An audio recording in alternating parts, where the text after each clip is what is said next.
本嚟只想簡單搽個牙，聽完醫生專業講解，當場決定剝一粒腫2粒。種過牙嘅劉先生直言：嗰個動作一聲，哇！我嗰隻牙啦已經種嗰兩隻牙嘅過程好快咯，好少嘅動作，全程無感無痛，溫柔到超乎想象。我自己有隻牙喺呢邊嘅，種咗我諗有十年到啦。但係而家10年後之後嚟到呢度種2隻牙咧，嗰個感覺非常之不一樣。之前做嗰隻係拔落去嘅時候，雖然打咗麻醉藥啦，但係個過程係會搖晃你好大力咁做。但係頭先好簡單打個麻醉藥拔咗出嚟，嗰個動作一聲，哇！我嗰隻牙啦已經，但我覺得冇啦，因為打咗麻醉藥啦。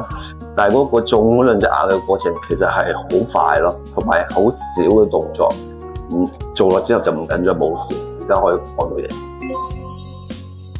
其實非常緊張，而家啱啱種咗，我剝咗1隻牙，種咗2隻出嚟啦。其實我今日諗住上嚟係檢查一下。咩心情而家？好緊張啊！我冇諗住今日嚟，諗住做一個檢查，不過佢咁詳細解釋咗之後，即刻做咗佢。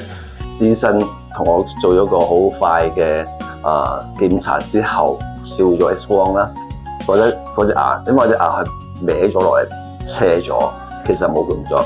佢幫我解釋咗好清楚，咁我覺得懷念嚟到啦，一次過做咗佢啦，就幫我拔咗出嚟啦，跟住幫我好快結束，解釋咗不如種2隻牙落去。咁我覺得係需要嘅。咁點不知就即刻做埋，係咯，即刻做咗。但係嗰個過程係非常之快。咁你而家見我做咗出嚟，仲可以講到説話，冇問題，真係非常之好。你這隻牙鬆咗咯，要掹掉，掹掉之後下面就種2根。暫時就話未鬆得脱，即係我覺得未有嘢喺度，但係都應該係歪晒跌咗落嚟。冇得寫咯，你食唔到嘢咯。好鬆咯，都沒了，它變形了，你這個地方食唔到咯，建議你正2些咯。其他牙的話就做牙周治療咯。他右上還建議他種嗎？這個他都捨不得拔，你看它上面的。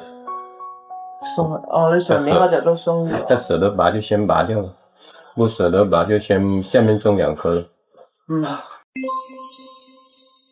即係如果仲未有種牙，但係真係需要嘅話，其實需唔需要唔係自己講嘅，自己唔知。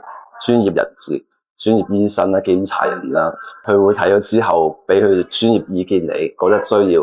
我覺得係如果係可以嘅話，趁早做，因為趁早做，好似我呢度做咗10年冇事，咁而家再做埋1-2隻就會對自己日後非常之好咯，即係唔使等到再年紀大啲嘅做嘅時候，我覺得不如早啲做，早啲享受。